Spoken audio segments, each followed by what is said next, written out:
Dead America. Gunrunners Part 4 by Derek Slayton.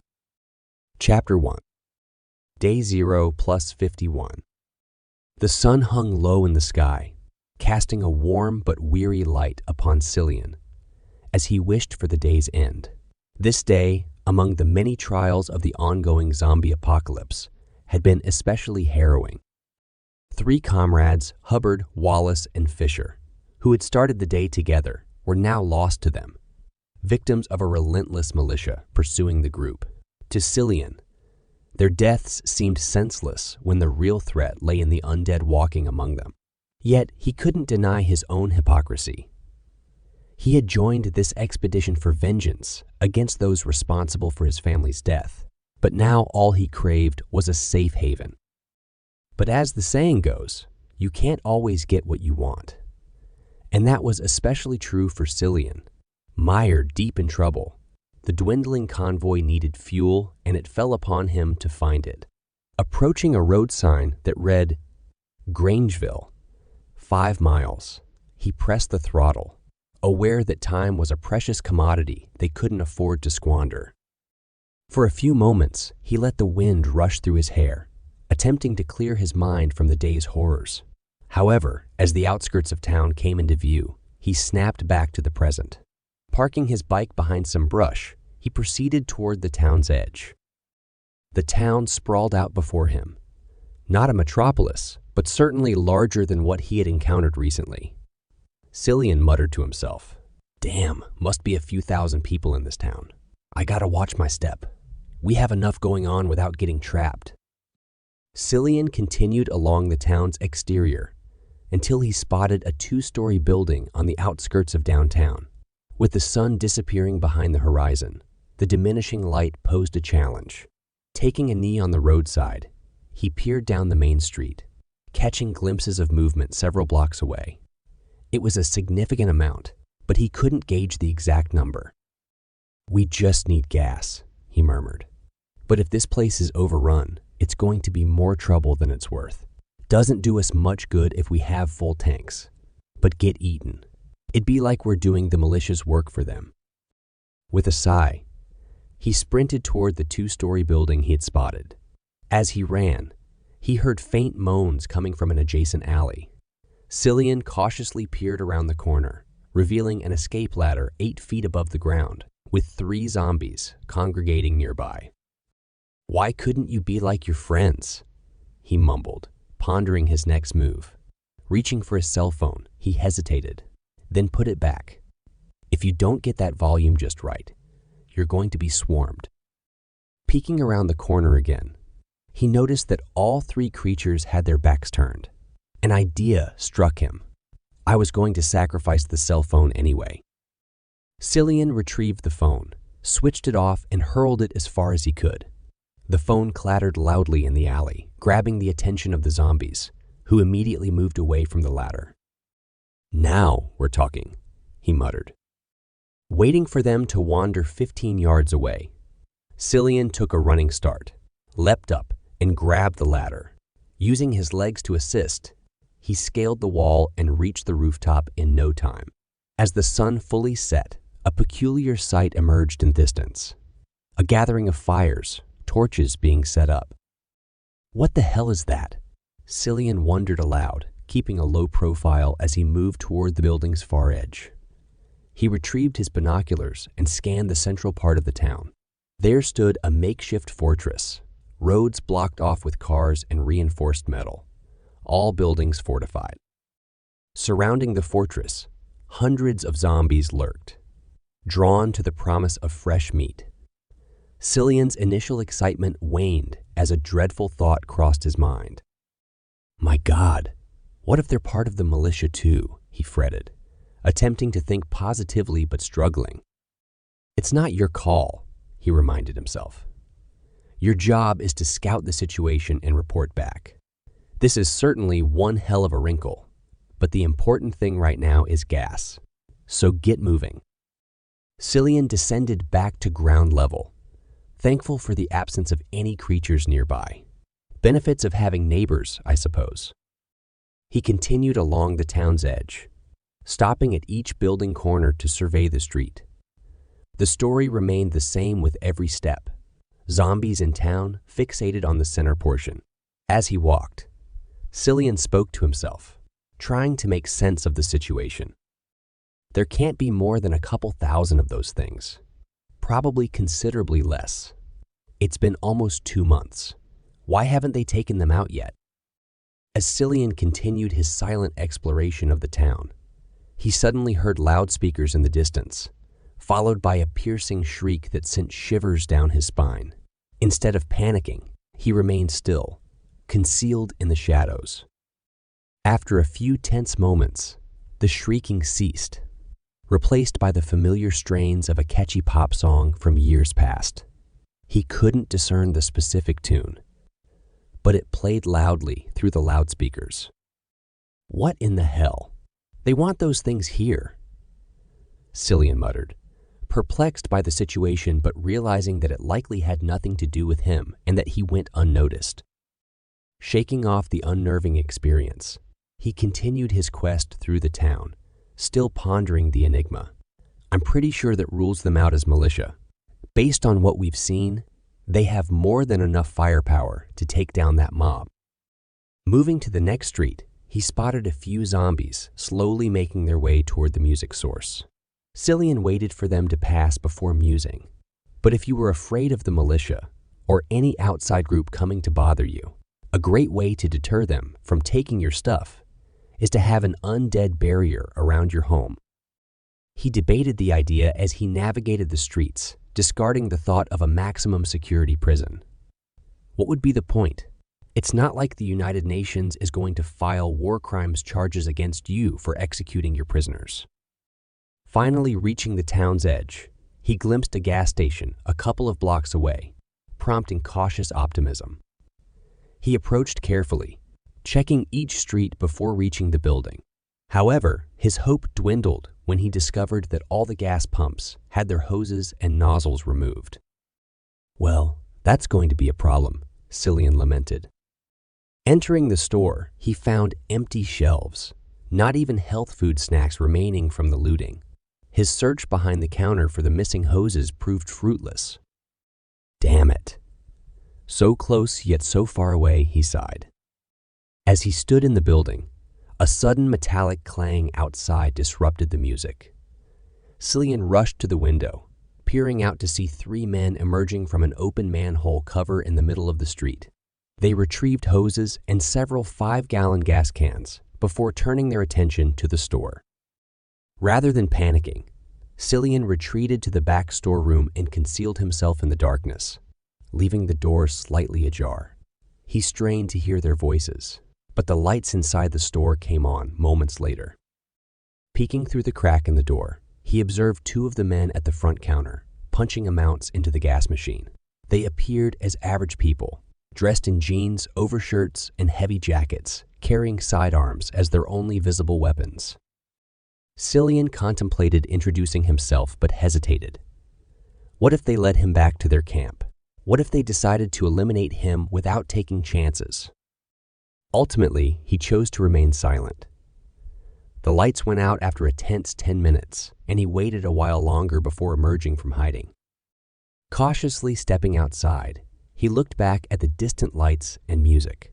I don't know who you people are, or what side you're on, but you have yourselves a nice setup. Returning to his bike, Cillian began the trek back, enjoying the music's temporary escape from the day's horrors. The noise kept the zombies at bay, making it the easiest scouting mission he had been on in months. Sitting on his bike for a few moments, he pondered his next steps. What the hell do I even tell Alvarez? He shook his head, knowing that he had some time to figure that part out. Starting his bike, he revved the engine and sped away from the town, heading towards the meeting place. Chapter 2. Cillian retraced his steps, his motorcycle rumbling along the deserted road as he searched for the turnoff that would bypass the town of Grangeville. The moon hung in the night sky, casting its silvery glow upon the path ahead, guiding him on his journey. After about 15 minutes of riding, he spotted the convoy at the road's edge. taking refuge by a small shack, with their trucks parked closely behind it. Cillian carefully concealed his bike before approaching the group. As he got closer, he noticed 2 soldiers stationed by the windows, their weapons trained outward. He raised his hands to show he meant no harm, prompting the soldiers to ease their guard. Entering the shack, Cillian was hit by a blast of warm air, a stark contrast to the crisp winter cold outside. It nearly knocked him off his feet, the sudden warmth catching him off guard. "I don't know how you pulled that off, but it is very much appreciated." "This is not exactly biking weather," Cillian remarked, addressing the soldiers. Private Leonard replied, "You can thank our friend over there." Cillian glanced toward the far wall leading to the kitchen, where he spotted a blood splatter around head height, accompanied by a bullet hole. Putting the pieces together, he nodded knowingly. "Glad they were so welcoming of guests," Cillian commented wryly. His eyes fell upon a kerosene heater in the room, and he couldn't resist walking over to it, nearly hugging it to chase away the cold. Meanwhile, the rest of the privates were gathered in the living room, with Bradley and Robertson stationed by the windows. A few moments later, Sergeant Alvarez entered the room, his tone grave as he asked, "Good. You're back, Cillian. What did you find out?" Cillian replied, "I don't think that Grangeville is going to be a viable option for us." Sergeant Alvarez raised an eyebrow and said, "That's a strange way of putting it." Cillian elaborated, "It's accurate. I found survivors there." The mention of other survivors instantly piqued the interest of everyone in the room. Private Leonard inquired, "Are they friendly?" Cillian shook his head, still huddled close to the heater. "I don't know. I didn't make contact with them." Private Acosta suggested they could be militia. Cillian disagreed. "I don't think they are. They have their compound set up in the middle of town and use music to keep a couple thousand of those things congregating around it." Private Henderson pondered, "Why would they do that?" Cillian explained, "If you don't have the firepower to deter potential invaders, an undead army standing between you and them would do the trick." Henderson nodded in agreement after a moment of consideration. The room buzzed with discussions and ideas, making it difficult for Cillian to keep track of everyone's thoughts. Finally, Sergeant Alvarez whistled to regain their attention. "The only thing I care about is if they have gas," he said firmly. Cillian answered, "Sort of." Sergeant Alvarez pressed, "It's a yes or no answer, Cillian." Cillian replied, "Yes, they have gas, but they have all the hoses and nozzles protected. I saw them at the gas station. They used the sewers to move freely around town while they played music to attract the zombies." Private Bradley chimed in, "And you didn't bother to introduce yourself." Cillian quipped, "I introduced myself to you guys, and look where that got me." Bradley chuckled and nodded in acknowledgement. Sergeant Alvarez probed further, "Is there any way to get the gas without the nozzles?" Private Leonard spoke up, "Maybe. I mean, if I had access to a hardware store in some time, I could probably rig something up." Private Acosta offered an alternative instead of trying to steal their gas. "Why don't we offer them a trade? A couple of crates of rifle ammo for a fill-up." Private Bradley agreed. "That's not a bad idea. Shouldn't be too hard to get their attention. Somebody's got to be on watch." Private Leonard added humorously, "Or maybe we could shout out some requests."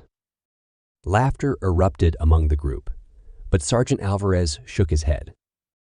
"It's no good," he declared. Private Acosta questioned, "What do you mean it's no good, Sarge?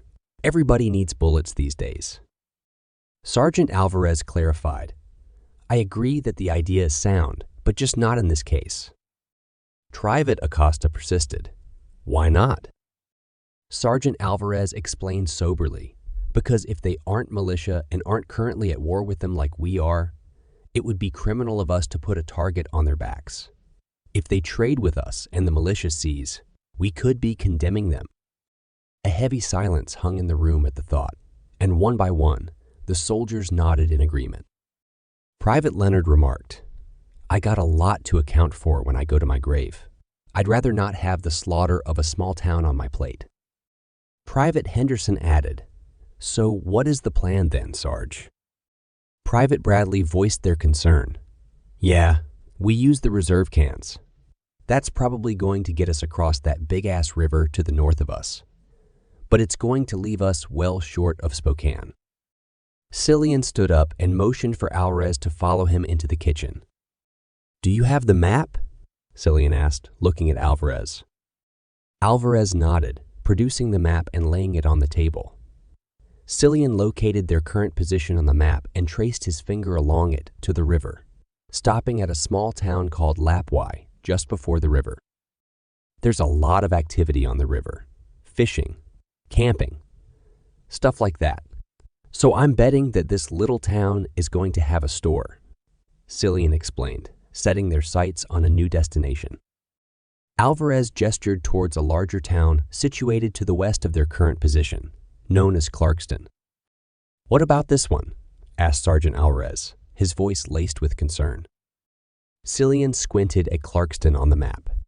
"That one definitely does. But it's the largest town between here and Spokane, which means it's occupied by someone or something that most likely wants us dead." Alvarez finished Cillian's thought grimly. Cillian nodded. "Yeah, regardless of who or what is there, it's not going to be the best situation for us to get gassed up and back on the road." Alvarez contemplated their options. "Okay, we'll try this small town then." Cillian, determined to ensure their safety, made a suggestion. "Let me scout ahead first." Alvarez shook his head in hesitation. "We don't have the time for that." Cillian, persistent, argued his case. "What you don't have the time for is to drive up there and run out of gas in the shadow of a town the size of Clarkston. If we get stranded and the militia finds out, they can just set off explosions or play some music and let those creatures do their work for them."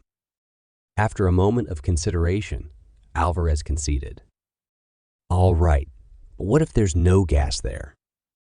Cillian reassured him. "I have a few other places in the area that I can check. But absolute worst case scenario, we make a donation to the fine people of Grangeville." Alvarez thought for a moment before nodding.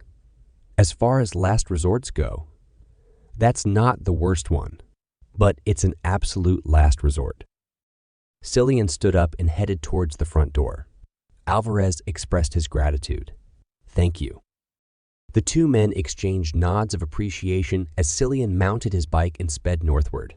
As the wind whistled past him, he couldn't help but be consumed by the enormity of their situation. To maintain his focus, he repeated a mantra to himself. Focus on the road. 15 miles from Lapwai, Cillian spotted a small collection of buildings on the west side of the road, prompting him to stop. Normally, he would have continued, but the presence of several zombies outside the buildings caught his attention. "We're miles from anywhere. What in the world are they doing out here?" he muttered to himself.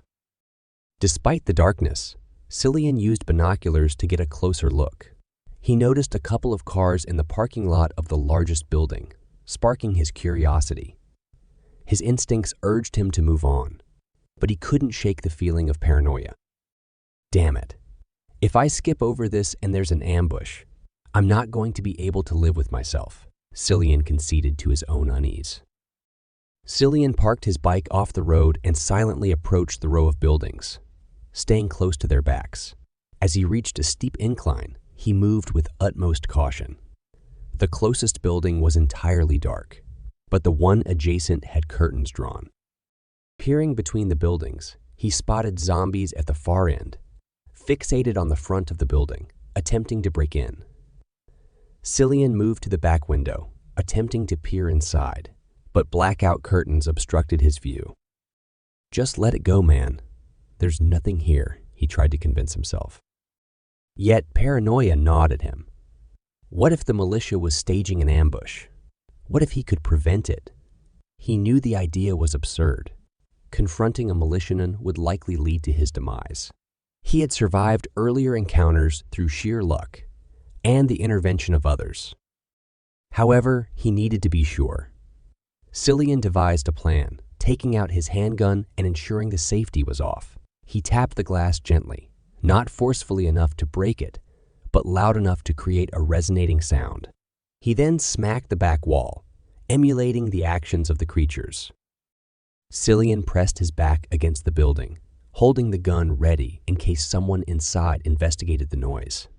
After a tense moment, he heard slow, lumbering movements from within. Eventually, there was pawing at the curtain, as if someone was struggling to find the drawstring. Finally, the curtain was violently torn down, along with its rod, sending the metal crashing through a glass pane. Startled, Cillian jumped back, aiming the handgun at the commotion inside. His relief washed over him when he realized it was a zombie causing the disturbance. A middle-aged woman missing an arm, attempting to break through the window. Amidst her thrashing, Cillian noticed more zombies approaching. He tossed his handgun into his bag and left the scene, saying, "Poor bastards. You probably didn't realize bites were fatal, did you?" Cillian tried to shake off his unease as he headed back to his bike. However, upon reaching the gap between the buildings, he saw several more zombies heading in his direction. Rather than confront them, he opted to lead them away. "Come on, everybody. There's some entertainment back here," Cillian called out, sprinting back to his bike, hoping the darkness would conceal him. Although the creatures posed no real threat, he preferred them behind the buildings, out of the convoy's path. Cillian retrieved his radio and contacted Sergeant Alvarez. "Sergeant, do you copy?" Alvarez responded, "Are we good, Cillian?" Cillian reported, "Not quite. Still a few miles to go to the gas station. Just wanted to give you a heads up. There's a string of buildings just short of town that has some of those things around it. I pulled them towards the back, but some might come back to the road." "Copy that. Thanks for the heads up." Cillian assured him, "Sure thing. And the signal seems pretty strong. I should be able to reach you from the station. Won't be long now." Alvarez replied, "We'll start gearing up in case you have good news for us." With that, Cillian tossed the radio back into his bag, kick-started his bike, and resumed his journey. As he rode on, he couldn't help but be grateful that the buildings hadn't posed a more significant threat. However, he knew he needed to regain control of his paranoia if he were to survive in this unforgiving world. Chapter 3. Cillian continued his journey towards Lapwai, the engine of his motorcycle roaring beneath him. He eased off the throttle, hoping to reduce the noise, even though it remained far from silent. The sound no longer echoed through the air as he approached the small town, which appeared more like a series of interconnected strip malls and houses. In daylight, one could easily see from one end of the town to the other, but under the cover of night, the distant buildings were barely visible. Amid the darkness, one feature stood out: a gas station with a functional streetlight. "Must be solar," Cillian muttered to himself as he brought his bike to a stop. He dismounted, retrieved a pair of binoculars, and focused his gaze on the gas station, nestled in the heart of the town, just off the highway. A sigh escaped his lips when he spotted movement. "Nothing's ever easy," he grumbled. There were only a handful of zombies meandering about, a threat he could handle if necessary. His concern lay with the potential dangers lurking in the shadows. The primary issue was the state of the gas pumps. One of the two banks of pumps had been demolished by a wrecked car, while the vehicle rested atop the other one. Relief washed over Cillian as he noted that the remaining pumps were still intact. "Well, we're halfway there. Now just need to check the generator to make sure it's there," he remarked, pulling out a knife before abandoning his motorcycle and cautiously entering the small town. He avoided making a direct beeline for the gas station, opting instead to scout his surroundings. Peering around the first building, he noticed some sporadic movement. "They're spread out pretty good. If I move quietly, I should be okay," he assessed. With deliberate, hushed steps, he approached a ghoul that was 20 yards ahead, its back turned to him, When he got within striking distance, he raised the blade and thrust it into the back of the creature's head. The body crumpled, but Cillian managed to catch it, preventing a noisy fall. The weight of the lifeless body nearly caused him to stumble, but he regained his balance. The next zombie lurked across a side street behind the next set of buildings. Cillian paused at the corner, surveying the area towards the small neighborhood behind the businesses. Moonlight cast just enough illumination to reveal several creatures milling about, none of them paying attention to him. Looks like if there were any survivors here, they were smart enough to get out of town, he reflected quietly, as he made his way toward the next target. As he dispatched another ghoul with a well-aimed stab to the head, he pondered aloud. Honestly, it's kind of surprising there are so few of those things here with Clarkston being so close by. Cillian grabbed the fallen creature by the shirt, ensuring a gentler landing, and continued his journey towards the gas station. Oh God, something must be going on in Clarkston. With the way our luck is going, it's probably a malicious stronghold, he mused, but quickly shook his head to dismiss the negative thoughts. Or it could just be a dead town. Probably enough of those things trapped inside, making noise to keep the others occupied. He pushed aside his wandering thoughts as he approached the last building before the gas station. At the corner, he stopped, peering towards it through his binoculars. The first thing he inspected were the standing pumps. One had its nozzle ripped out, but the other seemed perfectly intact, showing no signs of damage. That's one thing off the list, Cillian said, glancing up at the moon as it began to hide behind a passing cloud. He used the increased darkness to his advantage, moving silently across the open area towards the gas station. The zombie in front of the station remained blissfully unaware of his presence. Once behind the building, he reached the generator, situated behind a small fence. Cillian opened it up and conducted a quick inspection. Okay, looks like it's in good condition, he confirmed, tapping the gauge and noting it had about a third of a tank of fuel. It's not going to run this place for long, but it'll be enough to get filled up. Turning his attention back to the front of the station, he counted half a dozen zombies within 10 yards of the pumps. Too many of those things. Besides, without turning on the power, I wouldn't be able to check it completely anyway, he murmured, retreating deeper into the town and scanning his surroundings. Several zombies were scattered about, but one house with an empty driveway caught his eye. He tested the front door, finding it unlocked. Looks like nobody's home, he noted, stepping inside cautiously. He listened intently, but heard no signs of life. Okay, let's set this up, Cillian decided, moving through the house and opening windows. He took out 2 cell phones, turned their volumes to maximum, and placed them strategically. Before hitting the timers on the phones, he pulled out a radio. Sergeant, do you copy? He spoke into the device. A voice crackled to life. We're here. Give me some good news. It looks like the gas station is operational. The generator looked good. However, there's only one pump that looks like it's working, Cillian reported. Did you test it? Came the reply. Couldn't. There were too many of those things out front for me to deal with. And the generator wasn't close to being full. If you're not willing to risk it, I can keep looking further away from the highway. Might take a few hours, though. This is going to have to do. We've already spent too much time here, the voice on the other end stated. Okay, now it should take you about 30 minutes to get here.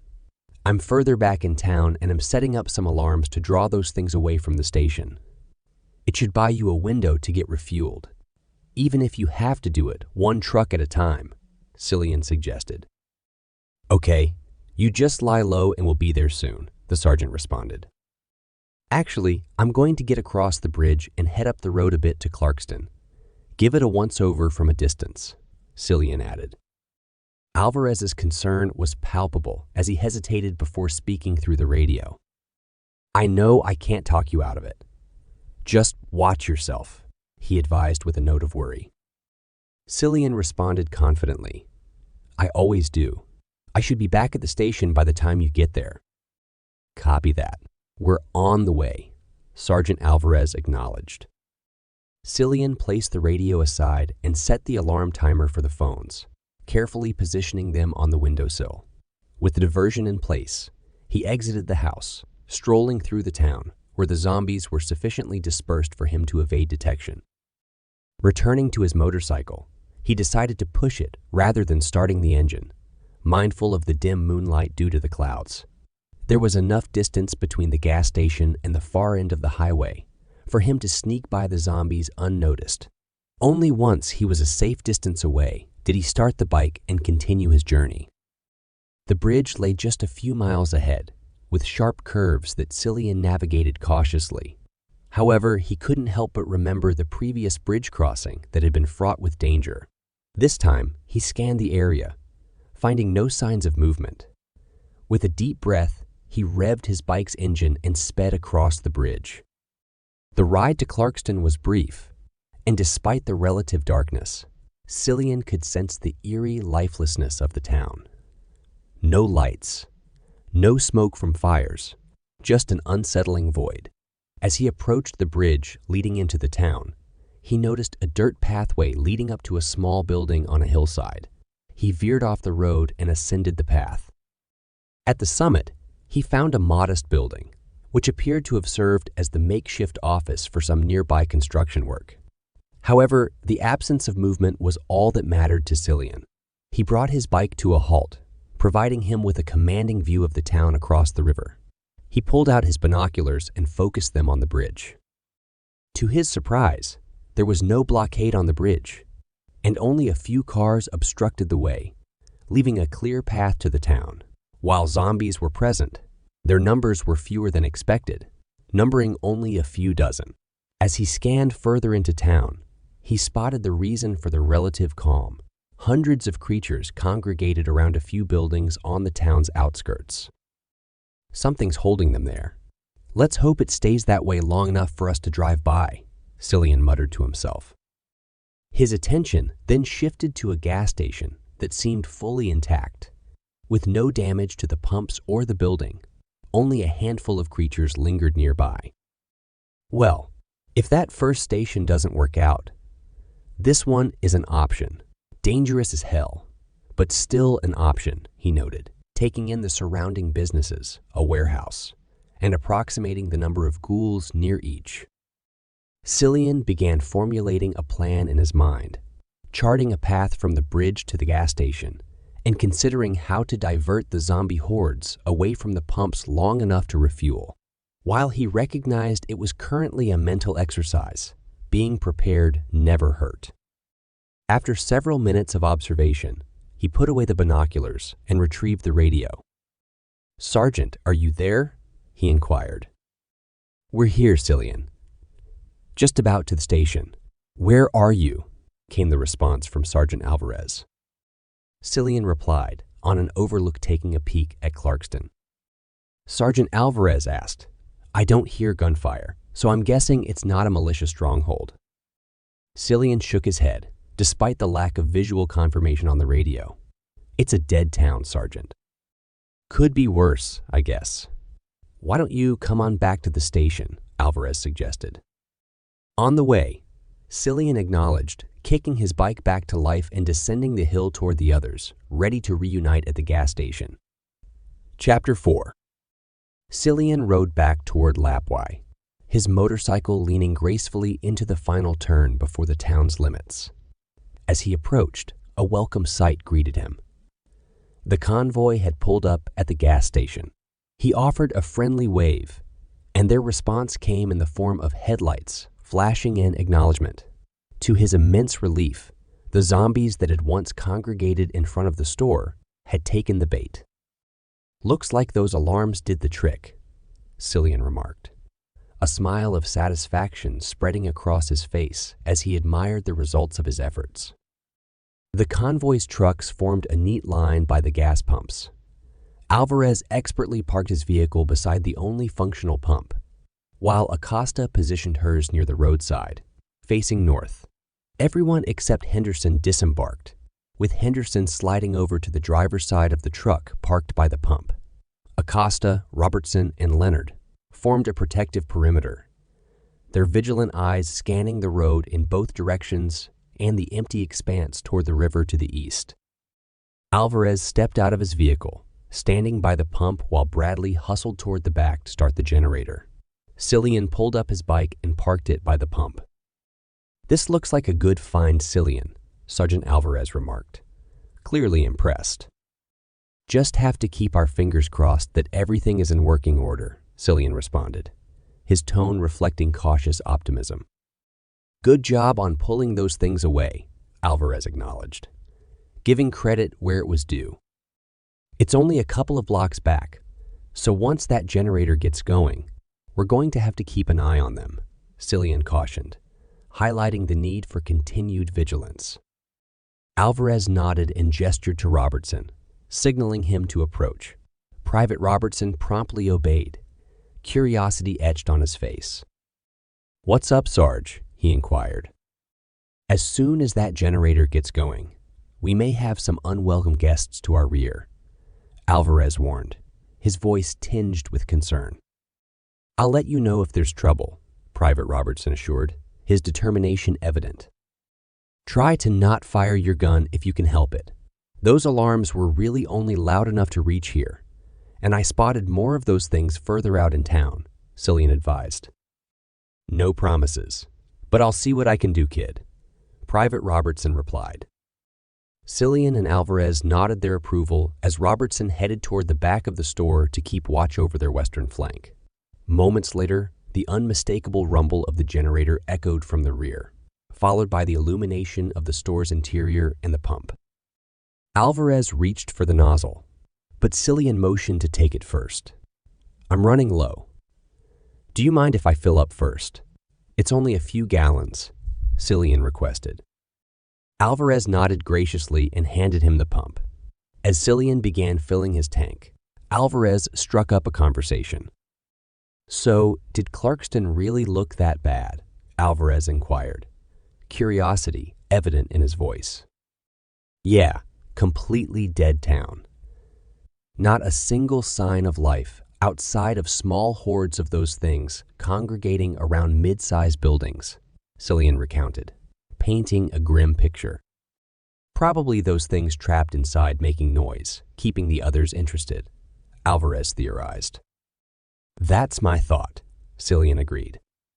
Once Cillian finished filling up his bike, he handed the nozzle back to Alvarez. "I'm going to see what's left inside," he announced, his eyes lingering on the store's shelves. Alvarez noticed the abundance of candy bars and chips and had a specific request. "If they have any chips with barbecue flavor, grab me a bag." Cillian playfully raised his hand, wiggling his fingers. "I got a 5-finger discount. I'll get you 2 bags." Alvarez chuckled, appreciating Cillian's humor, and turned his attention back to refilling the truck.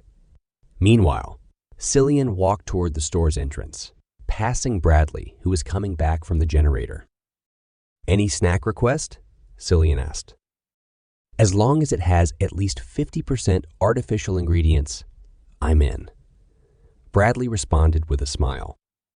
"Will you see what the others want?" "Sure thing, buddy," Bradley said before heading off towards the others.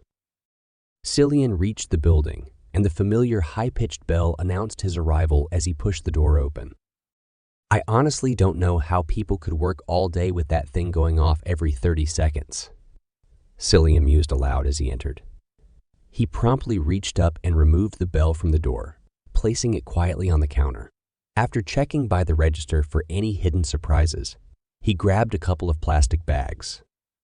Cillian wandered down the snack aisle, selecting an assortment of candy bars and chips, which he deposited into the bags. When the bags were nearly filled, he made his way to the back of the store, his eyes scanning the coolers. "They may not be cold, but I don't think anybody is going to complain about some energy drinks," Cillian remarked to himself. He spotted a selection on the back wall and paused, contemplating his choices. After finding what he was looking for, he reached out and opened the cooler door.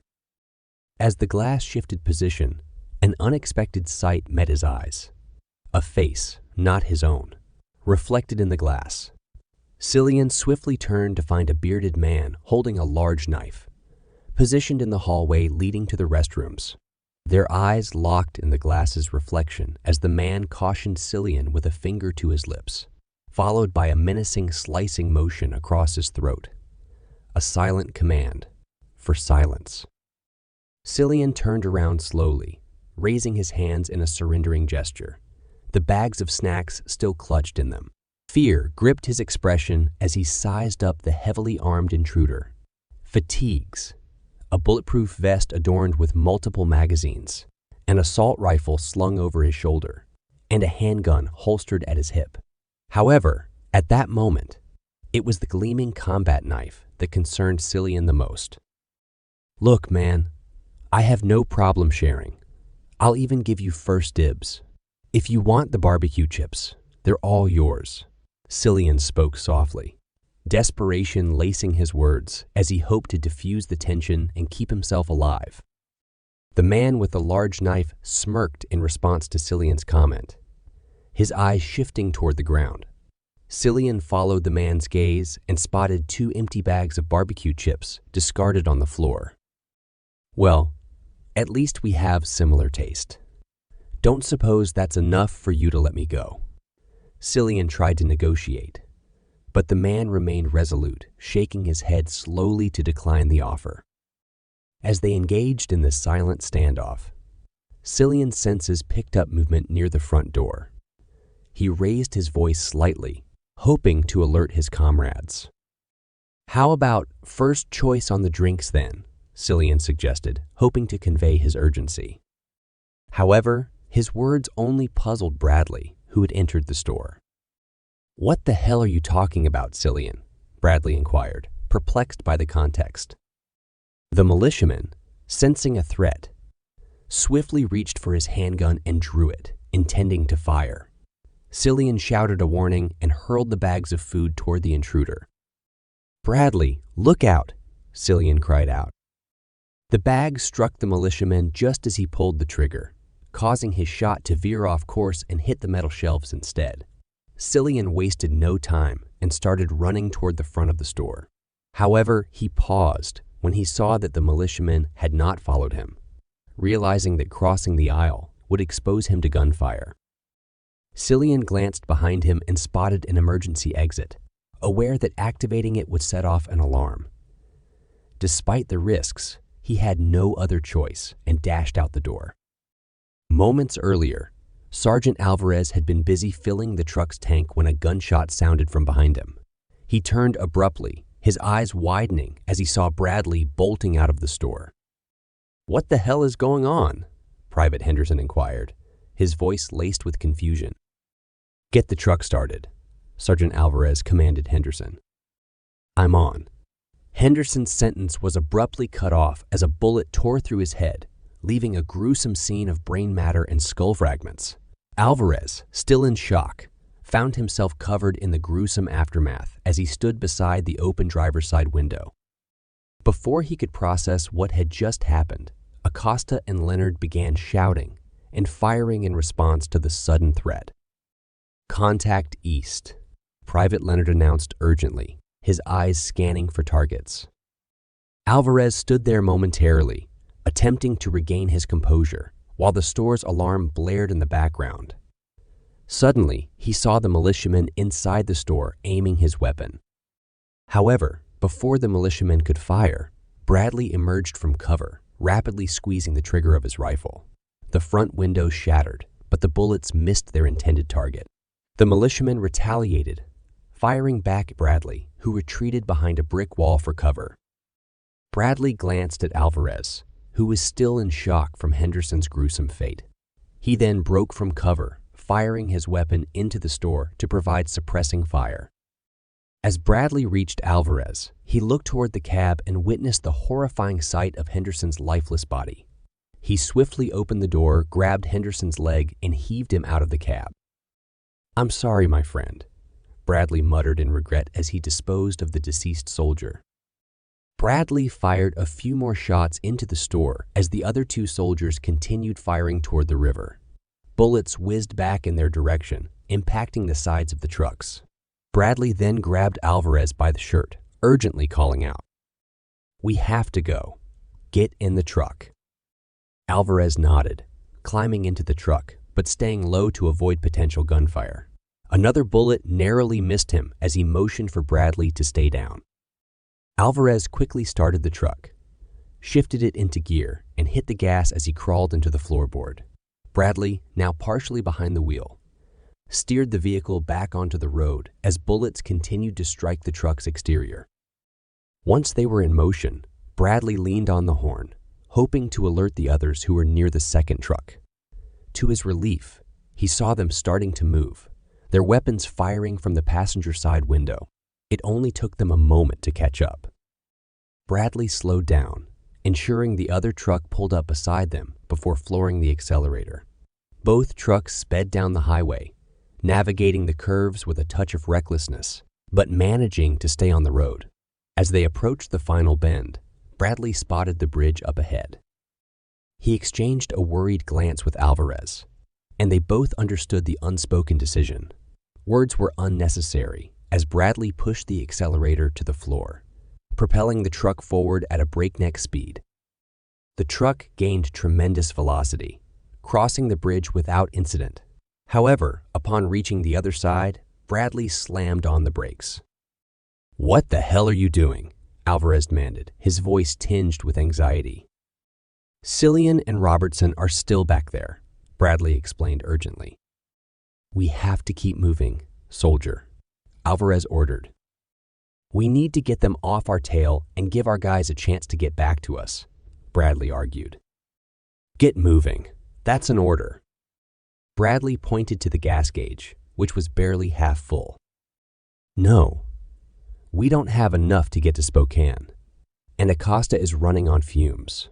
We have to make a stand right here, or else we aren't going to come close to making it," Bradley yelled. Alvarez assessed the situation with a sharp curve through hilly terrain and the river lying behind them. After a moment of contemplation, he nodded in agreement. "You're right, Bradley. We have them bottlenecked in. Let's get this thing blocked off." Bradley nodded, signaling to Acosta to follow suit. They positioned the two trucks nose to nose, forming a makeshift barricade on the outer edge of the bridge. Alvarez grabbed the radio and dialed up Robertson and Cillian's frequency. "Robertson? Cillian? Do either of you copy?" There was a prolonged silence. "Robertson, Cillian, do either of you copy?" Once again, the radio remained silent. Alvarez let out a deep sigh as he exited the truck, clutching his weapon and taking his place on the firing line. The four soldiers gazed out into the moonlit darkness, bracing themselves for the imminent confrontation with the enemy, waiting for the hostile force to make their move. Chapter 5. As the alarm blared through the night air, Cillian hurriedly darted into the building just across the street from the convenience store. With a sense of urgency, he reached for his bag, only to realize it was back at his bike. Amidst the chaos, he resorted to instinct, wrapping his jacket around his fist and punching through a small pane of glass on a nearby window. Despite the makeshift protection, the impact stung his hand. Gritting his teeth, he shook off the pane and deftly unlocked the window, lifting it open. Cillian dived headfirst into the building, landing with a jarring thud. He quickly regained his footing and pulled the window almost shut, careful not to make any noise that might reveal his presence. The room he found himself in was an eerie, dust-covered house that appeared untouched for years. It lacked any signs of life. No furniture, no pictures on the walls, just a thick layer of dust covering everything. As the alarm bell outside gradually faded, like someone had shot it, Cillian pressed his back against the wall, listening to the sounds of gunshots and voices nearby. "Did you get that little bastard?" one voice inquired. "No, he ran off somewhere," came the reply. "Get Billy and track him down. We're going after those trucks," the first voice ordered. The voices fell silent, but soon, the haunting sound of moans filled the air. Cillian's mind raced as he pondered his next move. "What the hell do I do?" he muttered to himself. He knew panic wouldn't serve him well, so he took a deep breath and composed himself, determined to navigate the perilous situation. Cillian cautiously moved through the abandoned house, hoping to evade the danger outside. However, just a few steps away from the window, a flashlight pierced through it. Without looking back, he sprinted into the next room. Bullets followed his hasty exit, splintering the walls around him. Diving to the ground, Cillian crawled toward the back door, aware that he could be flanked at any moment. Throwing caution to the wind, he flung the door open and sprinted outside. The echoes of his footsteps were closely followed by those of the flanking militiamen behind him, but his speed through the darkness proved elusive. Bullets whizzed past him as he turned a corner. Cillian pumped his legs relentlessly, reaching the next street before darting left. To his relief, the militiamen pursuing him couldn't find a clear shot. He raced forward, narrowly avoiding their bullets. However, his reckless run led him straight into a collision with a zombie. They tumbled to the ground, but Cillian's momentum prevented the creature from grabbing hold of him.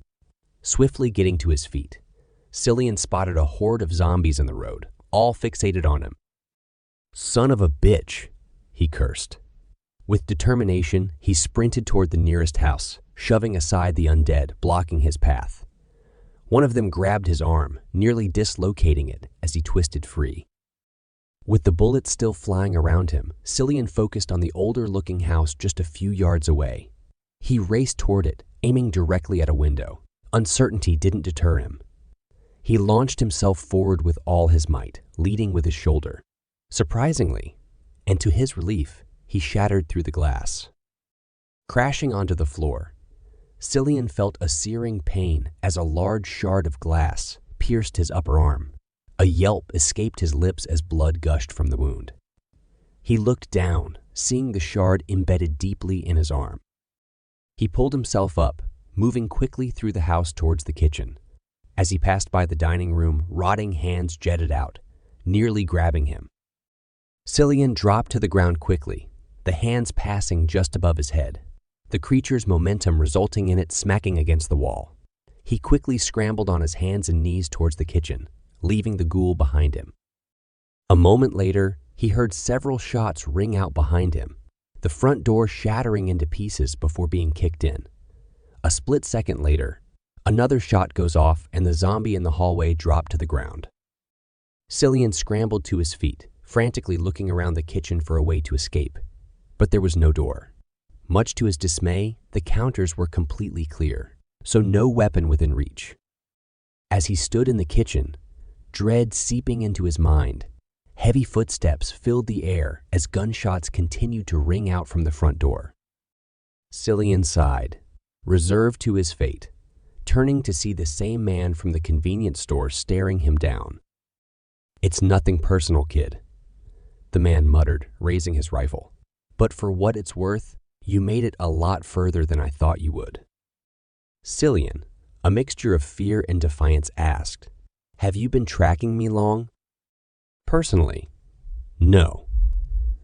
The man replied, "But I heard chatter about what you were doing in Horseshoe Bend. Quality work.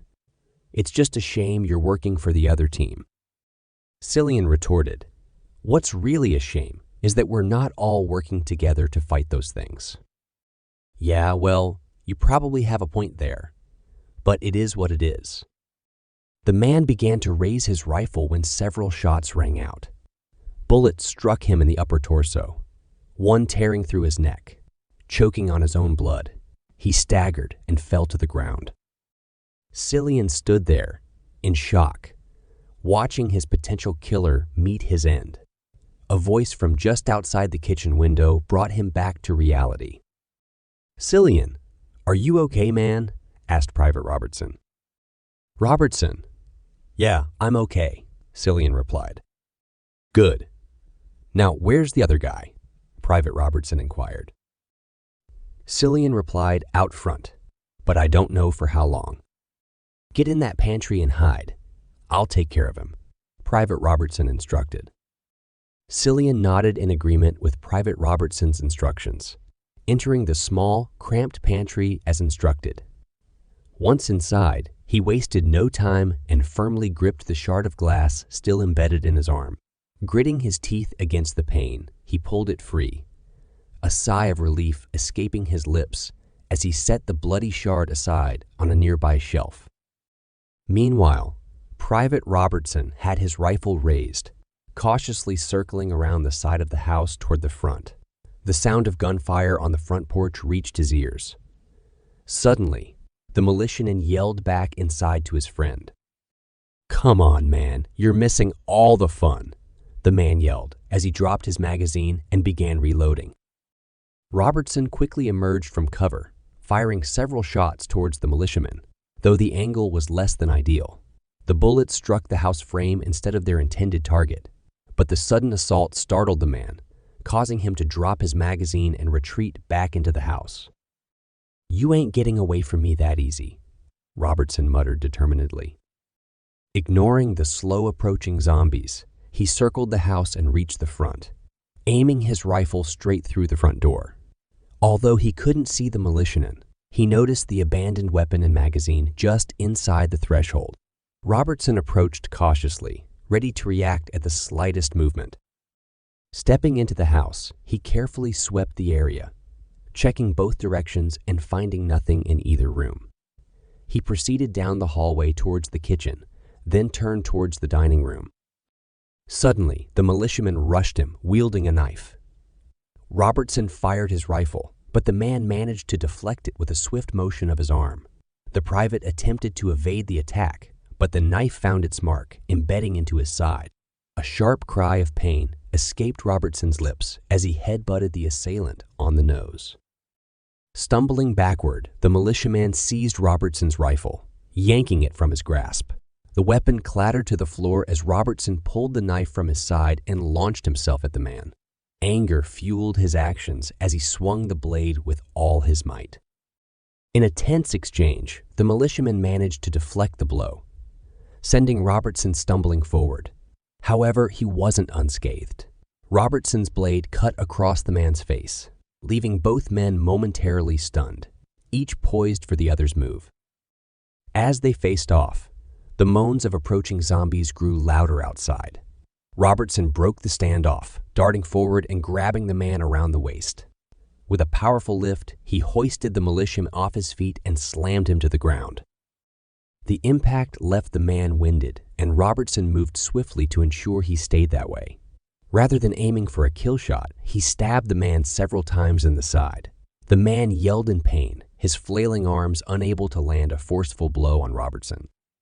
Finally, Robertson swatted the man's arms aside, raised the knife high, and drove it down with all his strength into the man's chest.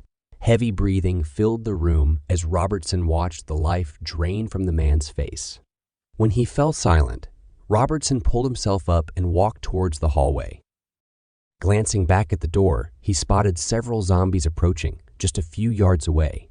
In a desperate attempt, he rushed over and slammed the door shut, only to discover that the locking mechanism had been shot out. "You gotta be kidding me," Robertson muttered to himself. Thinking quickly, he grabbed a small table and dragged it over to the door, using it to hold the entrance shut temporarily.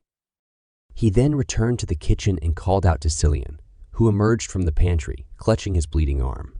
Without hesitation, Robertson gestured for him to approach and used a dish towel to tie a makeshift bandage around the wound. "It's good enough for now. We have to move," Robertson said urgently. Together, they hurried through the house and found a side door. Robertson checked outside and confirmed that it was clear. "Okay, we're good," he assured Cillian. "Get 2 houses over and get us inside," Cillian instructed. Nodding in agreement, Robertson led them out, running through the yards until they reached their target house. They checked inside before entering as quietly as possible. Once they were secure inside, they finally took a moment to catch their breath. "Thank you back there. I owe you one," Cillian said, expressing his gratitude. "I may cash that in sooner than you think," Robertson replied with a grim expression. Robertson pulled out the radio and attempted to make contact. "Sarge, it's Robertson and Cillian. Do you copy?" he radioed. The reply came, but it was difficult to hear over the ongoing gunfire. "You're gonna have to give me a minute, Robertson." Sergeant Alvarez's voice crackled through the radio. Chapter 6. Sergeant Alvarez knelt down beside the wheel well of his truck, his eyes scanning the desolate landscape. The once mighty team of soldiers had dwindled down to just Bradley, Acosta, and Leonard. His thoughts lingered on Cillian and Robertson, stranded behind enemy lines. But their predicament had to wait. The imminent danger demanded their attention. Private Bradley's voice broke through the tense silence, his inquiry hanging in the air like a leaden question mark. "What's the plan, Sarge?" Sergeant Alvarez weighed their options carefully, aware of their limited resources. "Do we have any explosives left?" he asked, his gaze locked on Bradley. "One hand grenade and a few rounds for the grenade launcher," Bradley replied, his tone filled with determination. Alvarez nodded, steeling himself for what was to come. No time like the present to put them to good use. Bradley hurried to the back of the truck, his hands sifting through crates of equipment. He located the grenade launcher and a small cache of rounds. "Do you want to do the honors?" Bradley asked, his eyes meeting Alvarez's. "It's all yours, Bradley," the sergeant replied, his composure wavering under the immense pressure. Private Bradley's blunt words cut through Alvarez's momentary struggle. "You cut that shit out right now, Alvarez," Bradley said firmly. "We're all going through this shit, and we need you." Alvarez pulled himself together, acknowledging Bradley's wisdom with a nod. "Yeah, you're right."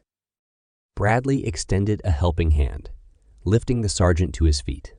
Alvarez walked over to the other two soldiers, Leonard concealed beneath the truck and Acosta guarding the rear bumper.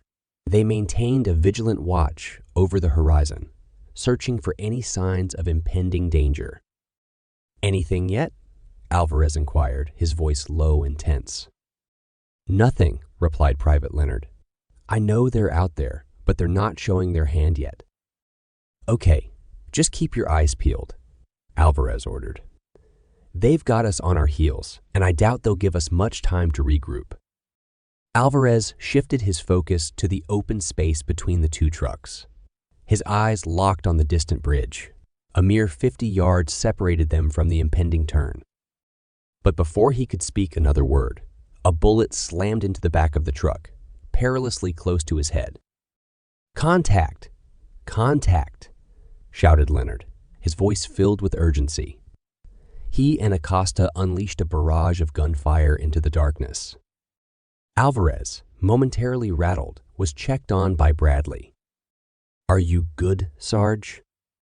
"Yeah, I'm good," Alvarez replied, his nerves slowly settling. "Now, where the hell did that shot come from?" "Top of the hill, 2 o'clock," Leonard reported. Alvarez moved to the front of the truck, retrieving his rifle and adjusting the scope for maximum range. He aimed in the direction of a distant tree, where a muzzle flash had betrayed the shooter's position. Squeezing the trigger, Alvarez sent a round hurtling towards the target.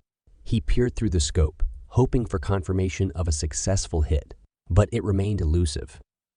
"Did you get him?" Bradley asked. "I don't know," Alvarez admitted.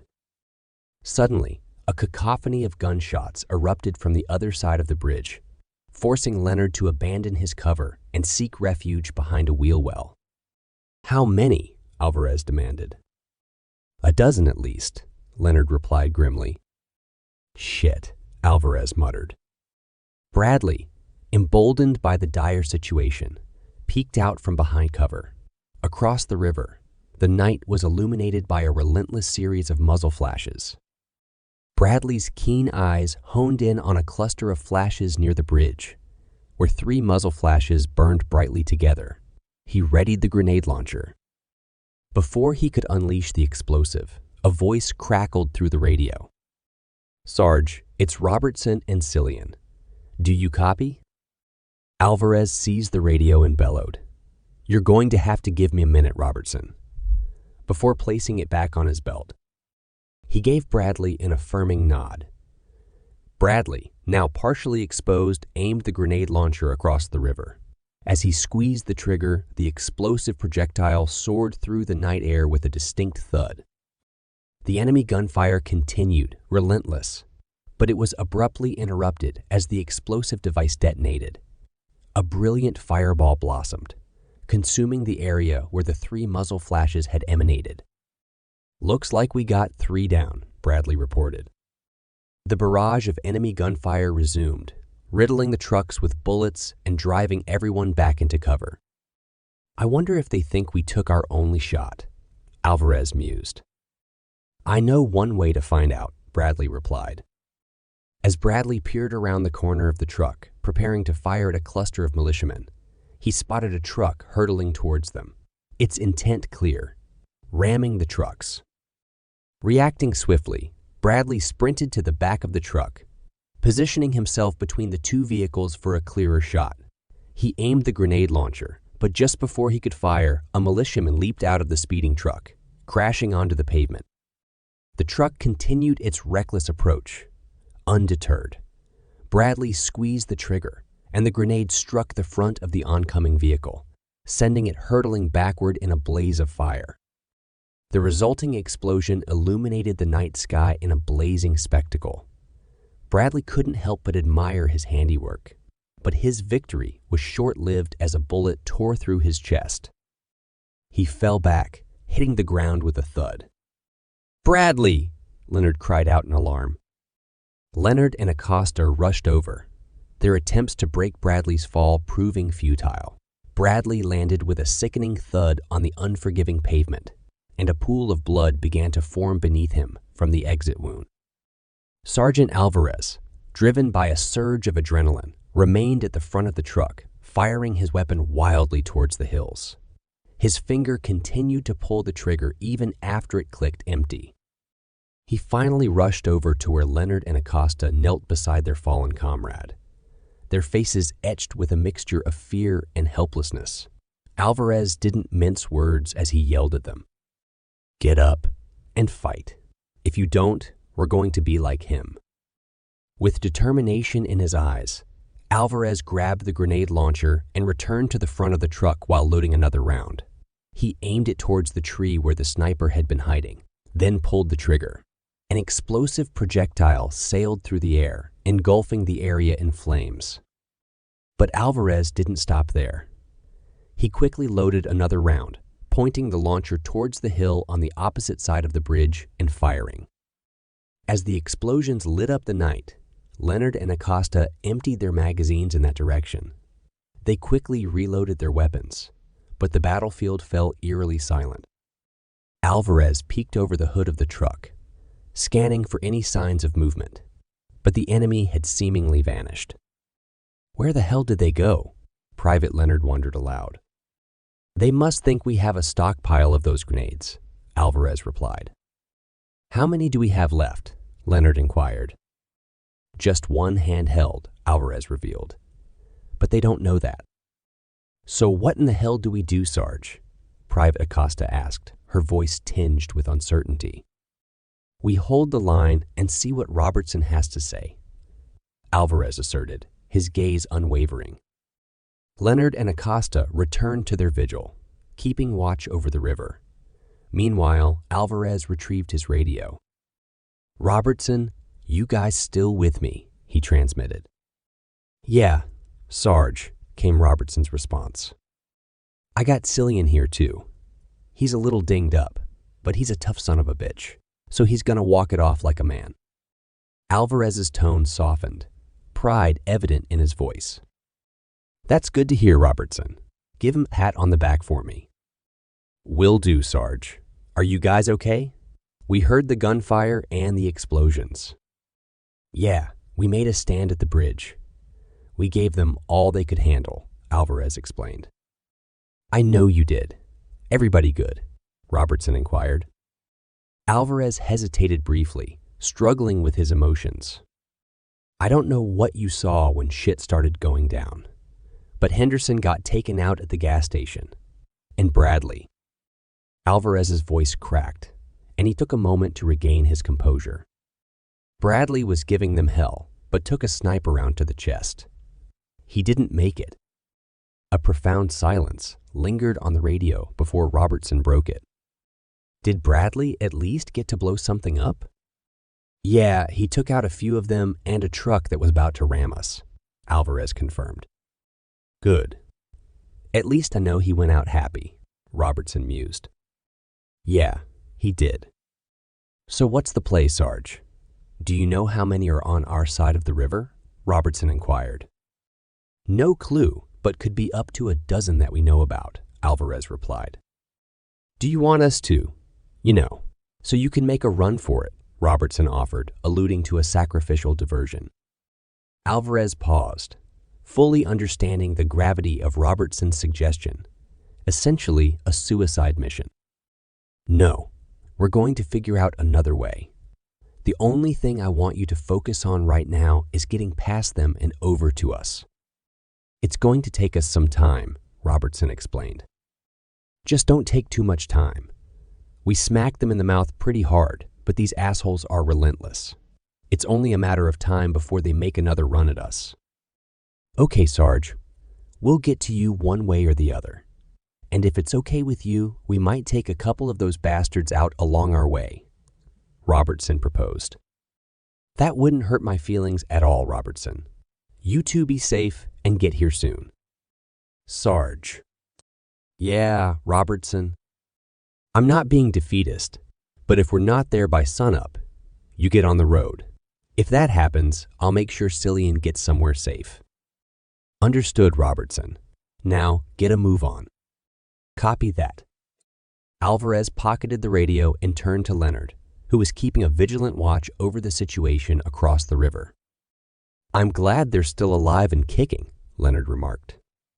Me too, Leonard.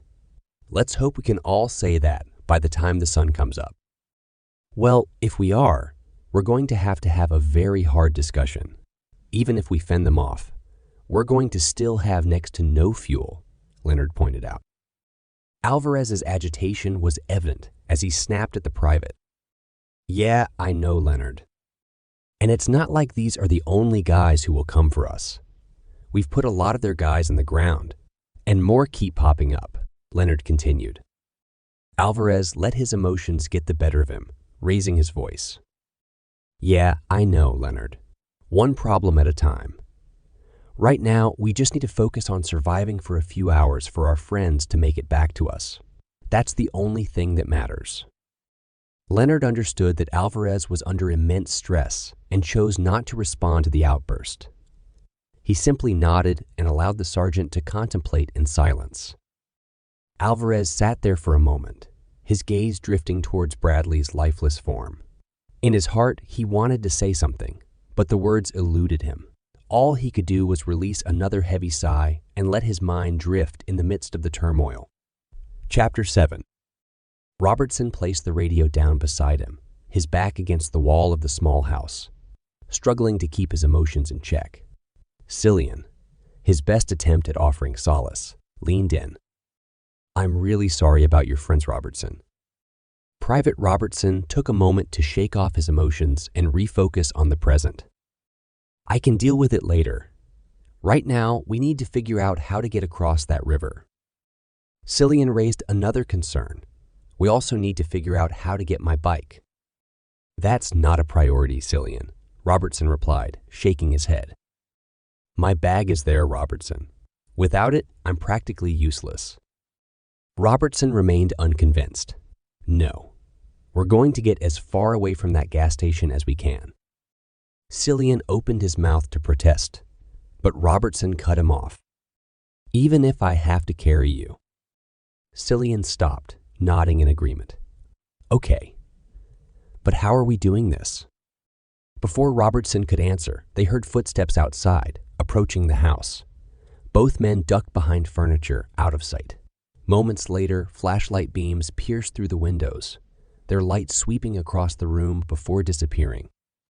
The two men stayed silent and motionless for a few minutes until they heard nothing. "It looks like they're sweeping the town for us," Robertson whispered.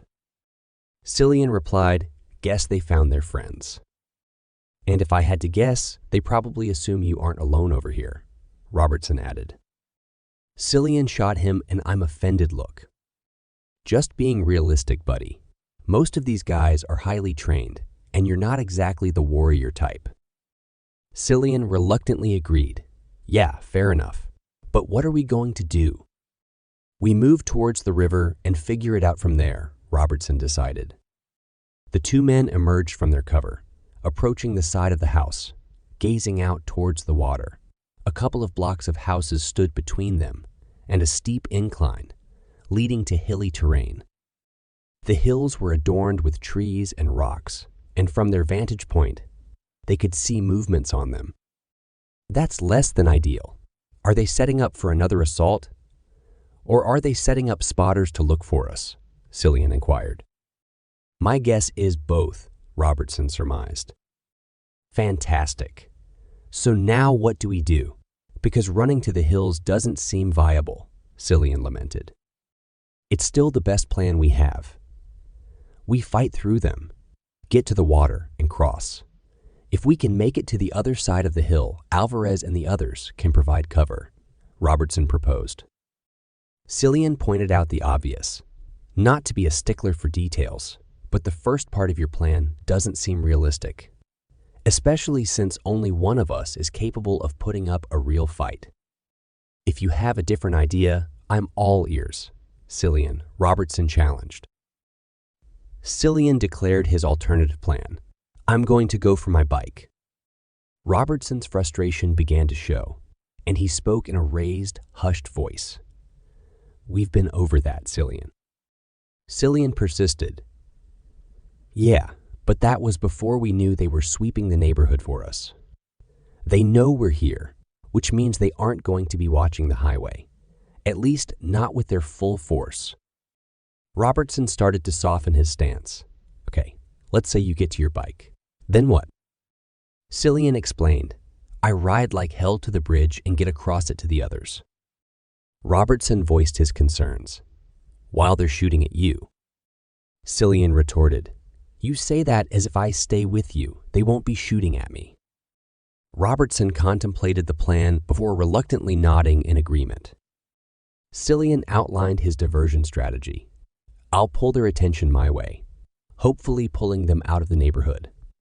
That should give you a chance to get to the wilderness. It's not too far of a hike to the river." Robertson finally nodded in agreement. "Okay, what do you need from me?" Cillian requested, "I just need you to keep your head down and let me do my thing. Kind of defeats the purpose of the plan if they spot you before I cause the diversion." "Be safe out there, Cillian," Robertson advised. Cillian responded, "You too, Robertson. Oh, and if the Sarge asks, you snuck away and did this on your own. If he found out I agreed to this plan, he'd kill me harder than those guys outside want to do," Robertson added. Cillian chuckled, giving him a nod and a thumbs up. "I got you covered." Cillian got up and moved to the front window, peering outside. He saw no movement but heard gunshots in the opposite direction. Guess they found some of those things. When you hear 10 times that amount of gunfire, you move. Robertson nodded in agreement as Cillian silently slipped out of the front door, closing it with utmost care. He moved swiftly across the street, using the cover of passing clouds to shield him from any prying eyes. Cillian reached the side of the next house, cautiously scanning the street in both directions. He retreated behind cover as he spotted 2 militiamen walking away from the gas station.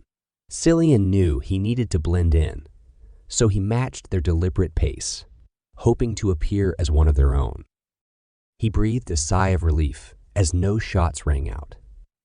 Cillian reached the last building before the gas station, only to hear voices inside as he attempted to sneak through the back. He stepped back outside, hiding behind the nearby dumpster. He strained to listen to the conversation inside. Most of it was mundane, consisting of status reports on the neighborhood sweep. However, one statement caught his attention. "I just got off the line with command. They're sending us 40 more men and some heavy weapons. They should be here within the hour. Cillian's eyes widened upon hearing this critical information. He knew he had to get it to Alvarez as soon as possible. Cillian moved across the opening into the side of the building, peering out towards the gas pumps. His bike was still standing tall with the kickstand, positioned just right. However, the majority of the building's front was made of glass, making it easy for anyone inside to spot him. His bike was exposed, but the path to it was covered by trucks in the parking lot. Cillian left cover, staying low and to the side of the window, rushing toward the trucks and slipping between them. As he approached his bike, he heard voices on the other side of the trucks. 2 guards engaged in small talk. Cillian knew he had only moments to act. He spotted a windshield cleaning wiper, grabbed it, and readied himself.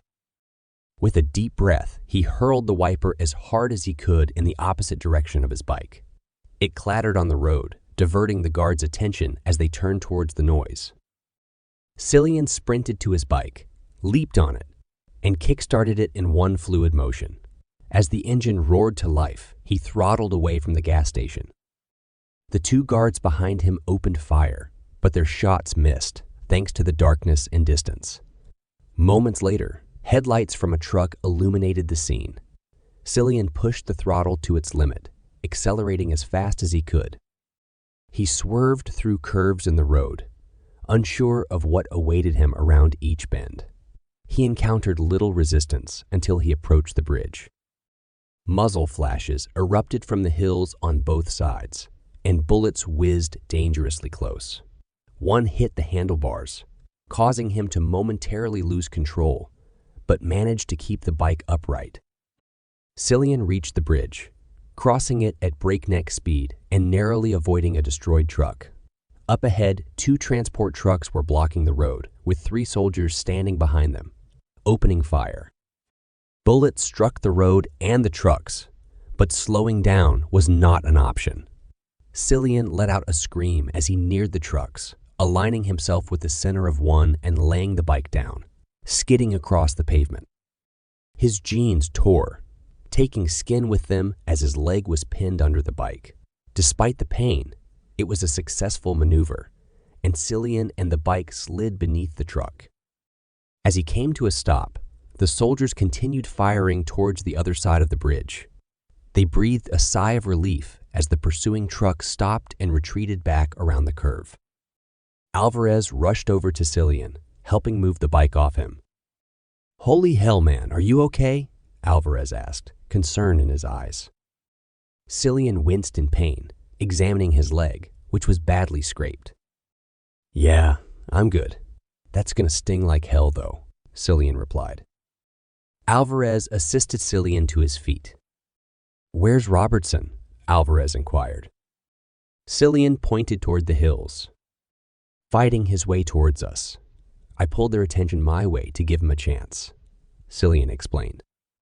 Seeing Alvarez's expression, Cillian continued, "And it was my idea, Sergeant. I was out the door before he knew what happened." Alvarez chuckled, relieved that Cillian was all right. "I don't believe that for a second, but you're a good man for lying like that," Alvarez replied with a smile. Cillian smiled back, but quickly refocused. "We do have a problem, though." Alvarez gestured broadly to everything around them. "Add it to the list," he sighed. Cillian stressed, "It needs to be bumped up to the top. When I was getting my bike, I overheard one of them say that reinforcements were on the way. A lot of them, with a lot of gear." Alvarez let out a sigh of defeat. "How long?" he asked. "An hour, maybe, if we're lucky," Cillian replied. "Haven't had a lot of that today, so let's assume the worst," Alvarez decided. Private Leonard voiced his concern. "It's not going to take them long to figure out we're out of grenades, Sarge." Alvarez paced back and forth, searching for a solution. Every idea that crossed his mind was quickly dismissed. "Sarge," Leonard prompted. "I know, Leonard," Alvarez replied, glancing at his watch and setting a timer. "We're going to give Robertson 20 minutes to get here. Then we're moving up the road," Alvarez finally declared. "And do what, exactly?" Leonard questioned. Alvarez admitted, hopefully, "I'll know by the time he gets here." That answer didn't fill anyone with confidence. But at the moment, it was all that they had. Chapter 8. Robertson's senses were abruptly awakened by the sound of gunfire and chaos echoing outside. His instincts kicked in as he rushed to the front window of the house. He peered outside and witnessed a group of men sprinting towards the nearby gas station. "They better be hitting nothing but air," Private Robertson muttered under his breath, his voice laced with a touch of desperation. Without wasting a moment, Robertson darted towards the back of the house, his heart racing. He reached the back door and cautiously peeked outside, scanning for any signs of movement.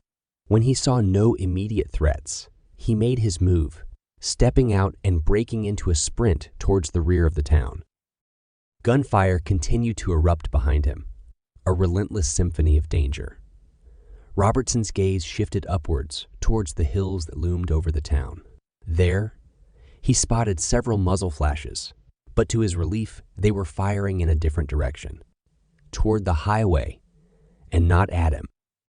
Robertson didn't allow himself to pause, his breath ragged as he pushed himself to run faster through the neighborhood. After a few intense moments, he reached the last street. As he rounded the corner of the last house, a tense standoff awaited him. 2 militiamen stood in the next yard, having just emerged from a house. Time seemed to slow as everyone locked eyes, their guns lowered for a brief, heart-pounding moment. "Don't suppose I could just run on by you now, could I?" Private Robertson's voice trembled as he spoke, his words tinged with a hint of hope. The 2 militiamen raised their weapons, and Robertson swiftly drew his own handgun. In the blink of an eye, a hail of bullets filled the air as they all scrambled for cover. The militiamen retreated into the house, while Robertson sought refuge at its side. In the backyard, Robertson raced toward the river, keeping a cautious distance from the house. As he passed the back patio door, he fired several rounds blindly through the shattered glass. Bullets whizzed past him as both sides exchanged gunfire. Despite the chaos, Robertson managed to maintain his momentum until a sudden slip sent him sprawling to the ground. With quick reflexes, he pushed off, flipping in the air to land on his back and slide backward. He fired towards the patio door, uncertain if he hit his target, but his bullets forced the enemy back inside, granting him a few precious seconds to get back on his feet. Continuing his desperate sprint, he fired behind him, hoping to keep the pursuers at bay. As he cleared the next house, he bolted through the alleyway toward the front before veering toward the hills, just 1 block away. Robertson cast a nervous glance over his shoulder, finding no immediate threats behind him, but he didn't dare slow down. Moments later, he reached the outskirts of the town, immediately starting the steep ascent up the hill. Bullets whizzed perilously close, prompting Robertson to seek cover behind a tree while he retrieved his assault rifle. He aimed down toward the street, which lay a few yards below him, and spotted the 2 men pursuing him, spaced apart. He squeezed the trigger rapidly, sending a barrage of bullets into the pavement in front of them. The impact of the rounds forced the pursuers to take shelter behind a nearby house. Seizing the opportunity, Robertson turned and resumed his uphill sprint. A few tense moments later, he cleared the first ridge. As a precaution, he fired several more rounds toward the street below, hoping to deter the men hot on his trail. With a racing heart, Robertson turned and continued to navigate the rough terrain, doing his best to maintain his balance. It took him several minutes, but he finally spotted the river just ahead. Coming to a halt by a large rock, he dropped to a knee, only 20 yards of open ground between him and the water. He knew there were enemy combatants in the hills, undoubtedly on high alert. He pulled out a radio and spoke urgently. "Sarge, do you copy?" A voice crackled through the radio. "Robertson, thank God. We heard gunshots, then nothing. We thought the worst." "I'm not dead yet, Sarge. Robertson replied, his voice filled with both relief and urgency. But I could use a hand. Robertson's eyes darted toward a nearby bridge, approximately 100 yards from his position. What do you need? The voice on the radio inquired. I'm at your 2 o'clock, Robertson informed. I can see you and the water, but I don't have eyes on the hills. I kind of kicked the hornet's nest on my way out of town, so I don't want to run out in the open without knowing what I'm up against. The hills are definitely alive. That's for sure, the voice replied. We've been keeping an eye on it, but it's hard to get a read on their numbers. Fantastic, Robertson muttered under his breath, bracing himself for what lay ahead. You just let us know when you're ready to move, and we'll lay down covering fire, Alvarez continued. Just be ready for that drop into the water, because it's a doozy. Robertson's eyes darted across the water towards the highway, and his expression tightened as he assessed the situation. The highway lay wide open, devoid of any cover. Once I'm across, then what? That's a lot of open space to cover, Robertson said. Sergeant Alvarez's voice crackled back.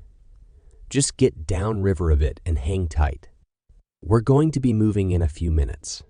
They have reinforcements on the way. What's the plan? Robertson inquired. Alvarez replied, Don't have one yet outside of abandoning this position. Copy that, Robertson responded, his voice tinged with uncertainty. Robertson turned his attention back to the highway, scanning the distance for any signs of refuge. Finally, he made a decision. I'll be at the first bank of buildings on the right side of the road. I'm assuming that they're empty since nobody is trying to flank you, he relayed to Alvarez. Thanks for putting that nightmare scenario in my head. Private, Alvarez quipped, his frustration palpable. Just doing my part, Sarge, Robertson replied with a hint of gallows humor. And give me 30 seconds, and I'll be ready to move. Copy that, Alvarez acknowledged. Robertson secured his rifle to his back, anchoring himself firmly into the ground as he prepared for a powerful jump. Moments later, gunfire erupted from the bridge, echoing through the tense air, met with a volley of fire from the hills. Without hesitation, Robertson burst from his cover, his heart pounding as he sprinted towards the water. Bullets zipped dangerously close to him, but he pressed on without slowing down. As he reached the water's edge, adrenaline coursed through his veins. With every ounce of strength he possessed, he propelled himself into the air, leaping from the ridge. It was a daunting 30-foot fall, and he hit the icy water with a resounding splash. He fought his way back to the surface, gasping for breath. The current carried him at a reasonable pace in the direction of the nearby buildings. It took him a few agonizing moments to reach the other side, but finally he emerged onto solid ground.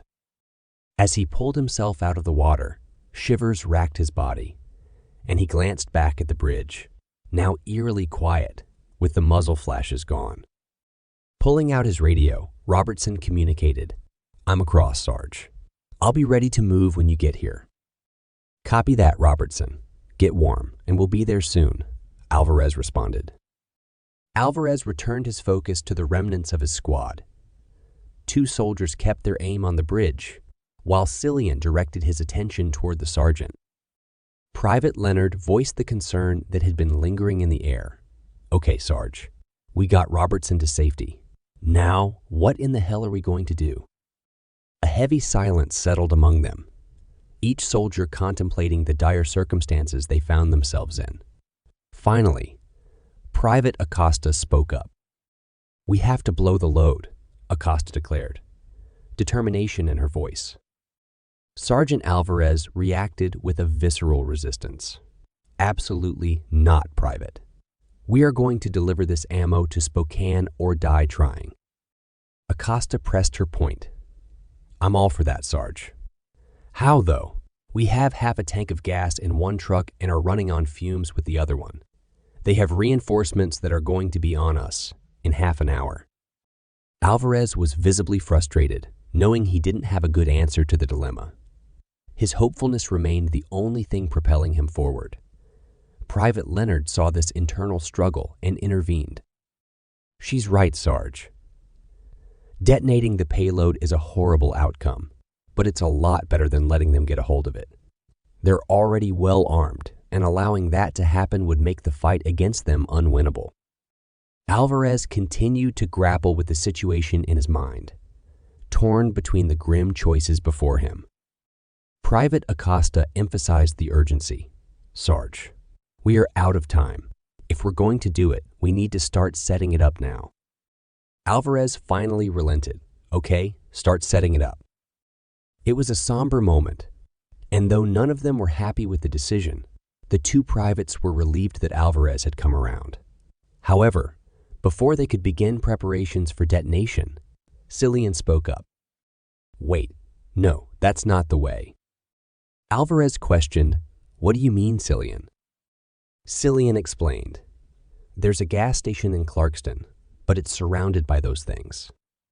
Private Leonard chimed in, "Even if we could get through the zombies and pump the gas, we wouldn't be able to do it in the time we have left." Cillian continued, "Exactly." The soldiers exchanged puzzled glances, trying to comprehend his strategy. Cillian elaborated, "Look, if we make a play for the station, they're going to assume that it's because we're desperate, which we are." Private Leonard asked, "How in the hell does that help us?" Cillian clarified, "We sacrifice one truck to save the other. Drive it to the station, leave it there like we were forced to retreat to fight them, and rig it to blow when they open the back door." The soldiers began to nod in agreement, beginning to see the merit in Cillian's plan. Cillian pressed on, "If they send their entire force after us on the road, we're toast. But if it's split, we'll have a chance. And if they see that one of the trucks is there for the taking, they're going to devote resources to it." Alvarez raised a valid concern. "Okay, but if we abandon the truck, they can just leave it there until the rest of us are dealt with and come back. It's not like the zombies are going to gas it up and drive it away." Cillian's expression shifted, and he admitted reluctantly, "Well, in order for my plan to work, it's going to require two people to stay behind." The soldiers exchanged weary looks as Cillian continued, "If two of you are down there defending it, they're going to be forced to take you out to make sure you can't drive it away." Nothing like a little suicide mission to bring everyone's spirits up, Leonard quipped. Alvarez acknowledged the grim reality. "It's not any different than us detonating the payload right here. We'd be on foot in the middle of nowhere, and it's a good bet they'd hunt us down for sport just to take their frustrations out on us." Private Acosta added, "At least this way, we have a chance of getting one truck to where it needs to get to." "The question is, who stays behind?" Alvarez asked. "I vote for Robertson," Leonard said with a chuckle, prompting the rest of the group to join in. After a moment, he continued, "And myself. We'll hold their attentions as long as we can." Alvarez nodded in agreement. "Once the truck detonates, the only thing you two focus on is survival. Forget holding them off. Just get someplace safe." Private Leonard acknowledged, "We were going to do that regardless. But thanks for making me feel a little less guilty about it." Alvarez turned to Acosta, "Get the truck ready to blow." We hit the road in 5. The weight of their choices hung heavily in the air as they prepared to execute their desperate plan. The end.